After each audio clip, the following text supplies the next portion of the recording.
Well, greetings everyone.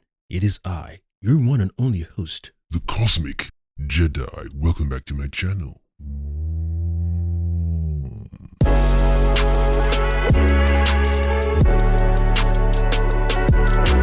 Today I would like to talk about the Dark Matter Apple TV Plus series. This will contain spoilers. In 3, 2, 1. I shall begin. The basic premise is there's a guy and he's abducted into an alternate version of his life. Meanwhile, someone else is living his life. I want to talk about something I haven't seen them do on the show yet. When Amanda finally decided to part ways with Jason A, even though she didn't want to. I can't remember the lady who spoke to her in the Hornet world when she was like, yo, you need to start figuring out what you want to do, because you're not going to go back to Jason A's world and be all buddy-buddy. I did think of that though. I did think she might end up helping him find the world and then just fit in. But obviously you have to know what Amanda A's life is also like, if she's even alive in that world. I want to do a separate video about the decision that this douchebag Jason B made. Damn, son. After this one, when I get my notes ready, I'd like to talk on the mind state that Jason B was in to leave his world, go to Jason A's world, and then forcibly, kidnap him and then swap him. That's a whole nother kerfuffle. But in this particular episode got me thinking to myself, I wonder if the characters ever dream of their alternate Earth selves. Since Jason A and Amanda B have ventured to different worlds and have looked at themselves, or they've interacted with different worlds, they've had the drug in their system, they've ventured into the box and out of the box. I wonder if that changes the way they dream now. Let's say they normally dream and they just dream of basic stuff. I dreamt of when our son was born, Jason A, for example. Or maybe he had a dream where he was a different teacher, or he taught at a different school that appreciated his skills and his knowledge and whatnot, and gave him better funding, for example. That's before interacting with the box. Now that he's had the experience of the box, he and Amanda, I wonder if this show will delve into your dreams will now differ because you've interacted with a different world. You've already gone to different parallel Earths due to the box. It makes sense because your frequency has interacted with a different Earth's frequency, because I don't assume all the Earths have the same frequency. I understand the box has the same coordinates and the same magnetic frequency attached to it, but I don't think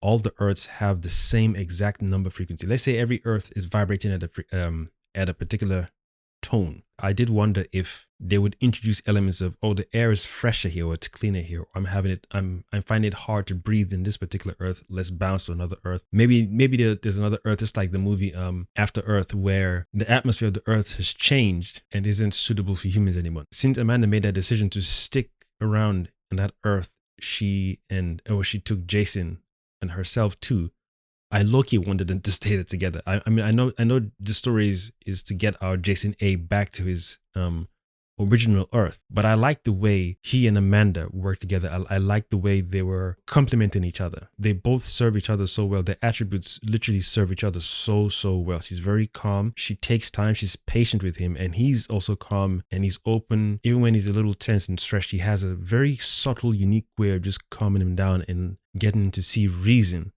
And I imagine if there was an alternate Earth where it was like a Mad Max world, for example, Thunderdome Mad Max world, she and Jason would be very, very ruthless. I imagine they'll be like a good tag team warrior couple. She looks like she'd be very, very good in a fight. Like they would both coordinate so well, very tactical, they know how to take down their opponents. So I love their connection. You can see that she's enjoying this connection more, obviously, more than she did with Jason B, because he left Amanda and Daniela to come to Jason A's world. And as the show progresses, you realize there's nothing wrong with Amanda or Daniela. If these two ladies were like, I don't know, insane, or they had little attributes about them that would irritate anyone in a long-term relationship, and yes, you could argue that maybe they do, but based on how the show has depicted both characters, Amanda and Daniela look like two awesome ladies. Anyone dating either of them wouldn't have any complaints, especially if you have a good heart, because Amanda didn't seem stingy or mean or wicked. There was that one time where she ran in the corridor, in the infinite corridor, and then when they opened one door with a blizzard, she ran into the blizzard at nighttime. That part I was like, oof, it's just, maybe this is why Jason B left his world, because this girl is local. But he's lucky that he got to meet two really good, strong women, two really good, strong, loving, open women. The fact that Amanda was working with Jason B, even though she didn't fully grasp everything, it still shows that openness to saying, I'm not too sure what the hell is going on, but let me put my expertise here. Let me fit in where I get in with my skills and attributes and still be open to hearing what this whole thing is about. Because she was the one who I think figured out what was going on with the box before Jason A did. It makes sense because she was working, side by side with Jason B. Yes, so she'd have heard maybe terminology and they would have discussed what affects the box or how the mind affects the box. But at least they still showed that capacity that even though that's not her main field of expertise, she still was able to say, hold on, let's figure out what's going on with this box thing. It looks like it's a psychological, subconscious thing. And boy, to have that as one of the main driving forces as a key element to navigate that box. Dude, it's a good thing Amanda was the one to free Jason. I don't think Jason A would have, not trying to diminish his character or belittle his character, but I don't see how Jason A would have figured out that I need to get out of here by using the box. It makes sense that they made Amanda to be the character to say, we need to get you out of here, because she could tell he's not Jason B. But obviously, Jason A has no idea how the box works. So that was a massive gamble on Amanda's part. You could low-key argue that because she felt there's nothing else here for me or for her in the world, then she was selfish. It was a selfish decision. But she could have easily gone to the box on her own and found that exact Earth was looking for without having to have the issue of the co-piloting problem with Jason. But at least both of them having that experience, that back and forth and exchange of ideas allowed her to figure out, it looks like this thing is feeding off our subconscious, how we feel and what we're holding on to each time we decide to open a door. So even in the last episode 7, when she finally decided to make her mind up, and then when she sat down with Jason talking about, because they're both co-piloting the box, she was unconsciously hindering Jason from getting back to his original Earth, which then makes sense based on how he had 3 capsules left. And I think before the final one is that's when he found his original Earth he belongs to. I started off this video talking about, I wonder if they can dream about the parallel Earth's version of themselves, because I was wondering to myself, how would they let us know when the show is over if Amanda is, she looked okay in the episode, but like when you send someone a postcard or a hidden message to let them know I'm okay. I wonder if they're going to pull that off in this show, or how would she know that Jason found his Earth? Because that decision she made to let him go, even though she wanted him to stay, must have been gut-wrenching. In 2 ways, right? Because she did want him to stay, but you can't want someone to stay even though she has a family. He has a wife and child. And then secondly, how would you know he eventually found his Earth? There's no confirmation. You're just hoping that he found his family, even though you've made this new decision or this decision to create a new life here. She has to adapt to that new world she's in. So that's why I was thinking to myself, I wonder if they would dream about each other, and that would be the way where they can communicate with each other and say, I'm okay. I found my family.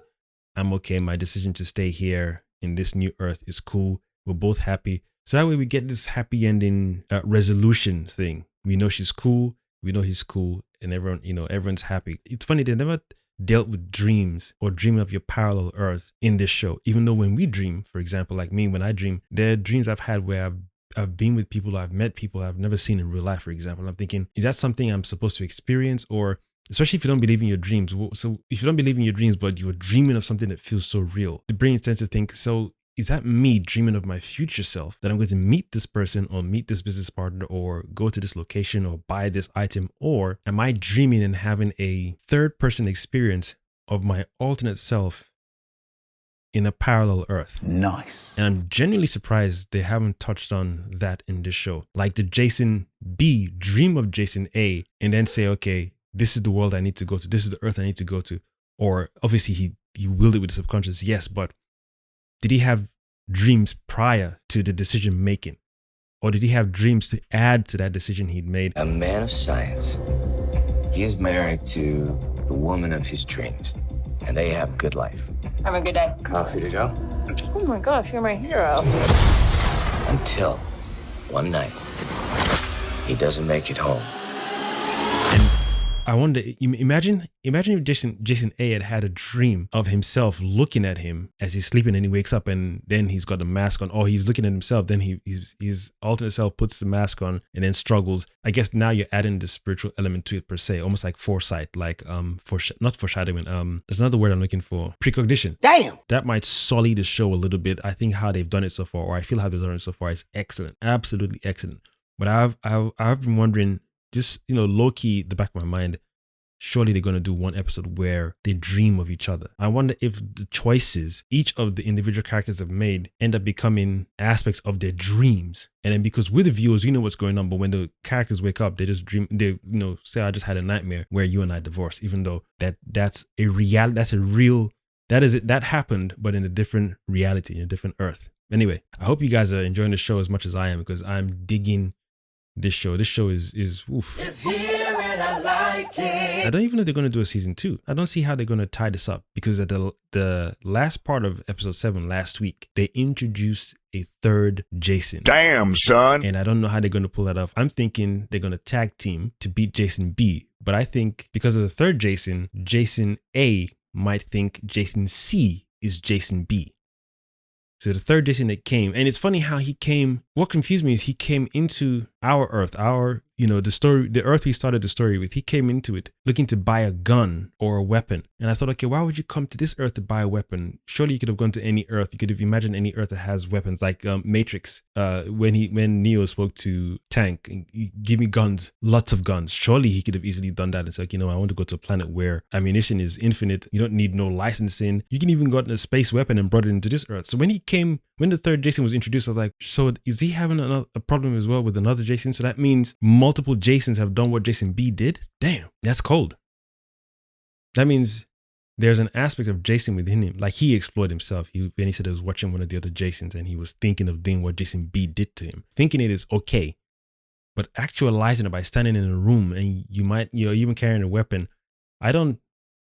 Murder is not something I can live with. I do not feel comfortable killing someone, especially myself. That's like a psychological, I'm killing myself in the physical form, but that's also killing myself psychologically. And then be comfortable with that to live my life with this different version of Daniela and different version of my son.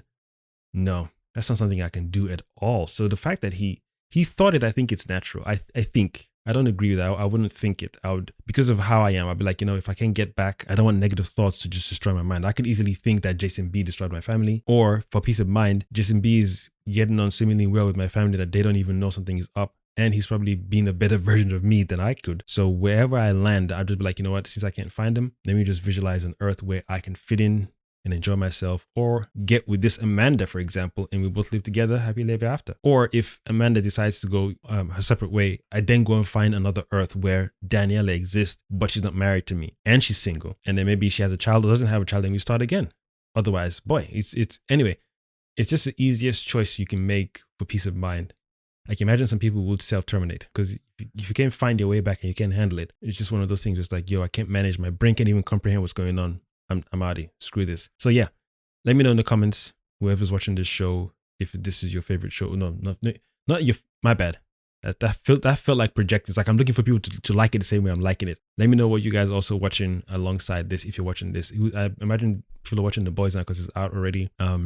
House of Dragons or whatever it's called is coming out soon. I don't know if I'm going to watch the whole thing. Game of Thrones. I don't know. I enjoyed the original series when it started. It got really messy and gory and unnecessary from the middle towards the end, and then the end was lackluster. So I don't know if I'm going to jump on season 2 of this one, because I didn't even watch the previous season of the House of Dragons. I might watch 1 or 2 episodes. I might.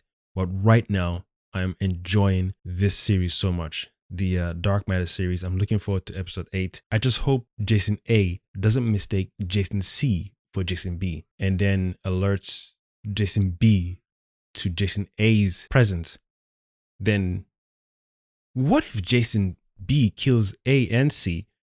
We don't know, and we're left to think that Jason B is Jason A. What? That'd be a very dark ending. Come on, don't bullshit me. If they did that, oh my goodness. Oh my goodness. If they pull that off.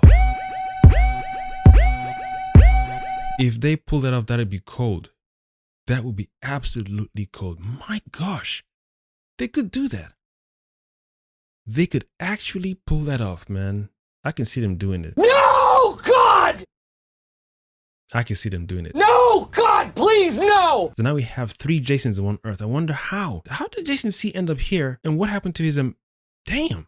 Or maybe he's going through what Jason B went through, but Jason B couldn't bring himself to kill Jason A, so he just swapped lives, which is like a mercy. That's probably why he was asking him, are you happy with your life? I'm giving you a opportunity of a lifetime. So maybe he did contemplate killing him because he had the gun, but maybe the gun was not loaded. So maybe Jason C is on the starting point of what Jason B did to Jason A, meaning go and get the gun, get the mask. So maybe he started in that point of his experience, and we're seeing the beginning of that. But he did look like he was concerned when the lady he was talking to said, "Oh, there was another guy who looked just like you, came in here and went whatever particular way." That didn't look like he was angry or he wanted to go and find him quick or frantic, like, "Oh, let me go and find him so I can kill him." It looked like there was compassion. Okay, let me go and find him. And then I'm hoping it's a tag team, but he didn't look like he wanted to go and find someone and kill someone because he didn't even get the weapon in the first place. So that didn't look like someone wanted to harm someone. But yeah, definitely looking forward to what they do with episode 8. I hope they can tie it up nicely, because that's why I was thinking to myself, how would you then let the viewers know, or how would Jason A and Amanda let each other know that, hey, it worked out. I found my home. I dealt with Jason B. He's dead, or he's back in his own Earth. Yeah, I think there's room for season 2. I don't know how they're going to do it, but sometimes these shows do a lot of awesome stuff right at the start and the middle towards the end, and then they rush the whole plot lines they've left hanging open right towards the end. Sometimes they don't even tie up loose ends. And then people are like, okay, that means we're looking forward to season 2. Then they announce that there's no season 2, just a one-off season. I kind of see them doing the season 2. Because introducing the 3rd Jason, if you don't kill him off in 8 or 9, then we have a season 2. Because I want them to tackle the dreaming about the parallel Earth thing. Surely you can slip that into 1 or 2 episodes. I'm surprised. That's like a missed opportunity for me. I would have done that. I would have had them just have weird dreams, because they're all sharing aspects of this grand consciousness of each other. Just little aspects, not everyday life, but just, minute changes or differences. I think that'd be cool. Not saying that I'm taking points off the show, but that'd be cool. I'm just surprised I haven't addressed that. Anyway, I'm done talking. Let me know in the comments who's watching the show. I want to see people. I want to talk with other people who love the show. I want to talk with other people who love the show as much as I do. Anyway, I have been your one and only host, The Cosmic Jedi. signing out. Thank you for watching.